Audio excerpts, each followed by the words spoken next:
Olá pessoal, tudo bem? Hoje vamos tratar aqui de obrigações solidárias, dando continuidade e também já caminhando para o final da nossa tratativa ali da classificação dessas obrigações, né? Classificações específicas que nós estamos vendo. Lembrando que as últimas que nós vimos foram obrigações divisíveis e obrigações indivisíveis. E destaco aqui que as obrigações solidárias muito se assemelham à tratativa das obrigações indivisíveis, que nós vimos por último, mas não se confundem com elas. Tá?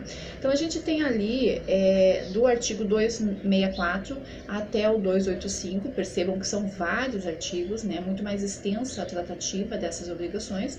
Então lá no Código Civil do 264 ao 285 a gente vai ter a tratativa das obrigações solidárias. E o que são obrigações solidárias? De acordo com o nosso material, eu coloquei lá para vocês o seguinte: a obrigação solidária ou a solidariedade, existe solidariedade quando na mesma obrigação concorre mais de um credor, que a gente chama de solidariedade ativa, né, no polo ativo da obrigação, ou mais de um devedor, ao que denominamos solidariedade passiva, cada um com direito ou obrigado à dívida toda.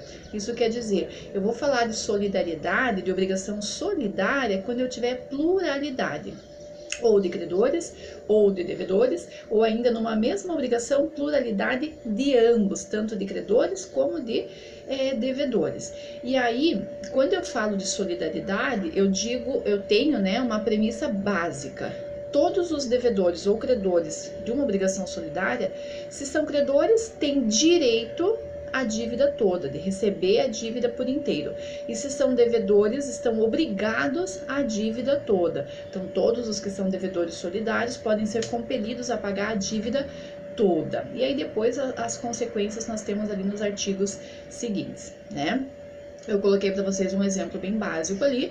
A e B devem R$ 1.000 para C e D. Percebam que no exemplo nós temos 2 credores e 2 devedores. Então eu tenho pluralidade no polo ativo, pluralidade no polo passivo. E eu tenho, por estipulação do contrato ou decorrência da lei, nós já vamos ver, uma obrigação solidária. Se essa obrigação firmada entre A e B, C e D é uma obrigação solidária, eu posso afirmar, como vocês têm ali no material, que C e D, que são credores, podem exigir do A e do B, isoladamente ou cumulativamente, a dívida toda, porque os credores são credores do todo, e A e B são devedores do todo também, tá?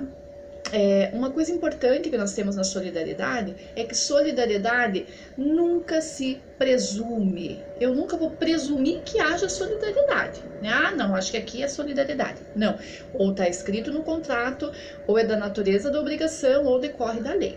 Né? A solidariedade a gente não vai presumir, porque ela tem efeitos muito gravosos, então a gente não presume que haja solidariedade, ok?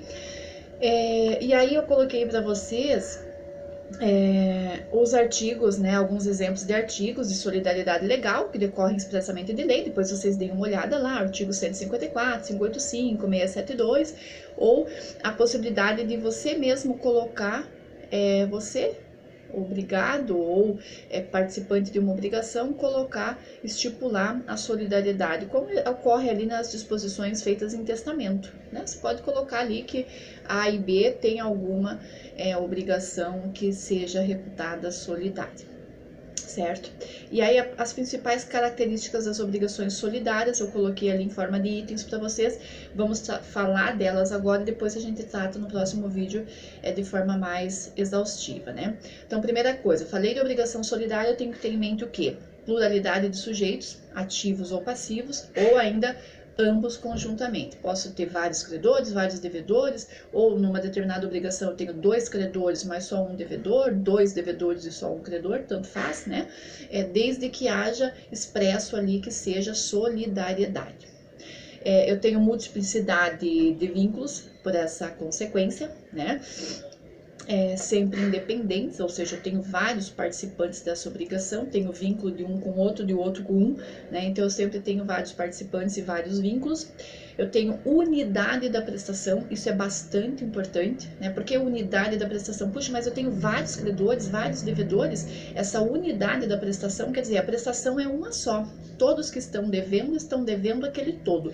Todos que são credores daquele todo. A prestação é uma só e, em decorrência disso, a lei nos diz que, por ser única, por ser una, ela pode ser exigida na íntegra por qualquer dos credores e deve ser paga também por qualquer dos devedores que seja acionado. Então, a solidariedade, diferentemente da obrigação indivisível, ela tem esse aspecto.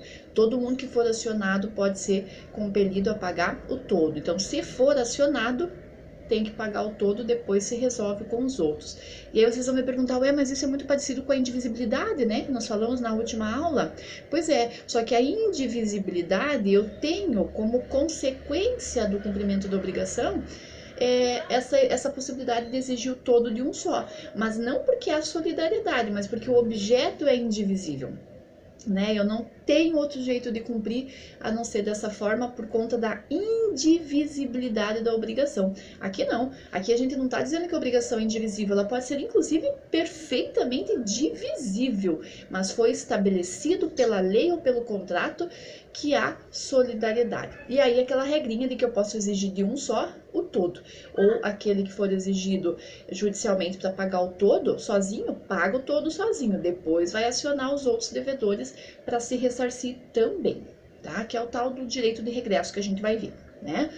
O que mais que a gente tem ali? A comunicação da responsabilidade dos envolvidos, já que o pagamento feito por um dos devedores extingue para todos a obrigação. Então, aqui a gente tem uma comunicação das obrigações, de modo natural, né? Se eu tenho ali uma dívida de R$1.000 de A e B, que devem para C e D. Se o A foi compelido a pagar e pagou os R$1.000, eu tenho por pressuposto básico que esses R$1.000 já foram quitados, então B não deve mais nada, mesmo que B não tenha pago nada, porque eu tenho uma unicidade, como nós vimos agora há pouco, da prestação. E essa unicidade da prestação e da obrigação resulta nessa comunicação da responsabilidade dos envolvidos, de modo que um pagando, paga para todos, tá?